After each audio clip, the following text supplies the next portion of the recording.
काय हो गे वो काबर गुस्सा है बरोबर गुठियात हवस। अच्छा ये बताओ अतका दिन ला 11 बजे तरी हम भेटत रहे आज किसी भिन सरहा चद्दर धोला है चो तोला भरोसा नहीं है कागा सगा आ रही से घर में तेखर सिद्धि तभे खटिया पीछे देखे रहे वो सोचत रहे हो ये संत सुनका वाले मारो वाले संत बर्मन आरिस का कि आगर के मितान भोला राजकुमार आरिस का नहीं गा नहीं मोर बड़ी जीजा मोहित नाम गांव वाले हा आ रही से तोर जीजा गौंदन करे रिस का हो नहीं गा खाना खाबर चादर ला बिछा रहे हूँ दाल और केरा सब्जी के झोर हा कमा गिरी से तभे तो सोचत रहे बही ते का समझेगा।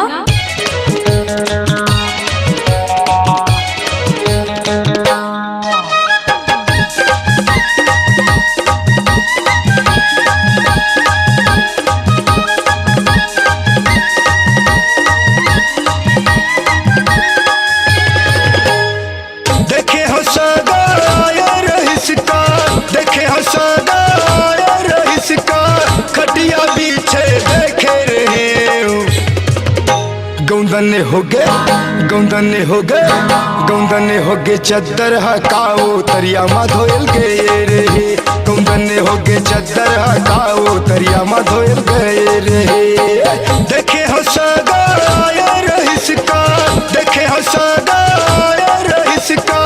खटिया पीछे देखे रे गौंदने हो गे चद्दर हकाओ तरिया मा धोयल गए रे गौंदने हो गे चद्दर हकाओ तरिया मा धोयल गए रे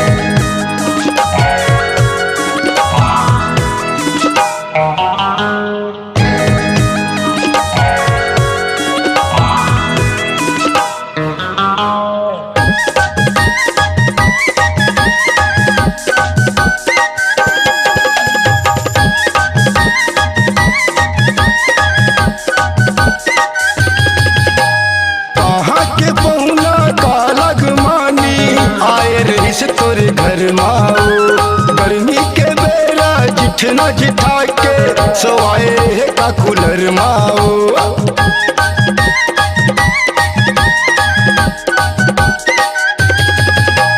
कहाँ के पहुना का लगमानी आए रही से तोरे घर माओ गर्मी के बेरा जिठना जिठा के सोआए का कूलर माओ गौंदने हो गे चद्दर हकाओ तरिया मा धोयल गए रे गौंदने हो गे चद्दर हकाओ तरिया मा धोयल गए रे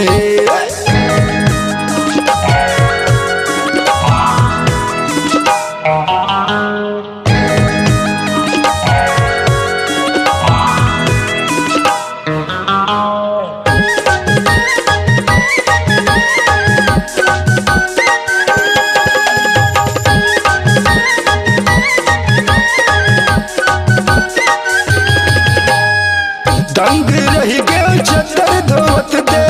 तोला होत बिहनिया रोज आवज नहाए बरतरिया रानी तय हम झनिया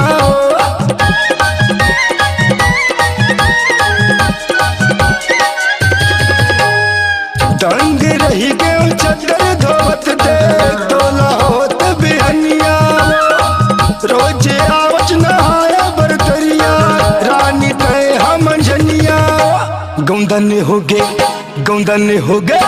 गौंदने हो गे चद्दर हकाओ तरिया मा धोयल गए रे गौंदने हो गे चद्दर हकाओ तरिया मा धोयल गए रे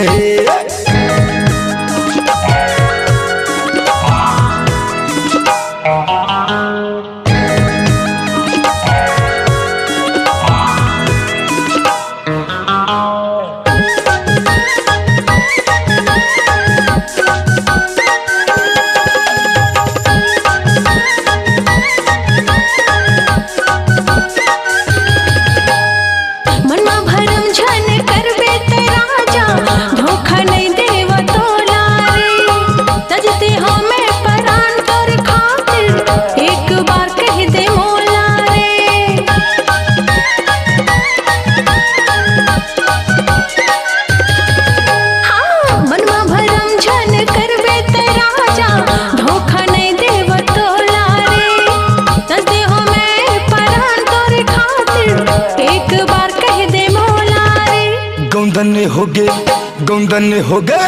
गौंदन हो गए चद्दर हकाओ तरिया मा धोयल गे रे गौंदन हो गए चद्दर हकाओ तरिया मा धोयल गे रे देखे हो सगायर हिसका देखे हो सगायर हिसका खटिया पीछे देखे रहे गौंदन हो गए चद्दर हकाओ तरिया मा धोयल गे रे गौंदन हो गए चद्दर हकाओ तरिया मा धोयल गे रे गौंदन हो गए चद्दर हकाओ तरिया मा धोयल गे रे तरिया मा धोयल गे रे तरिया मा धोयल गे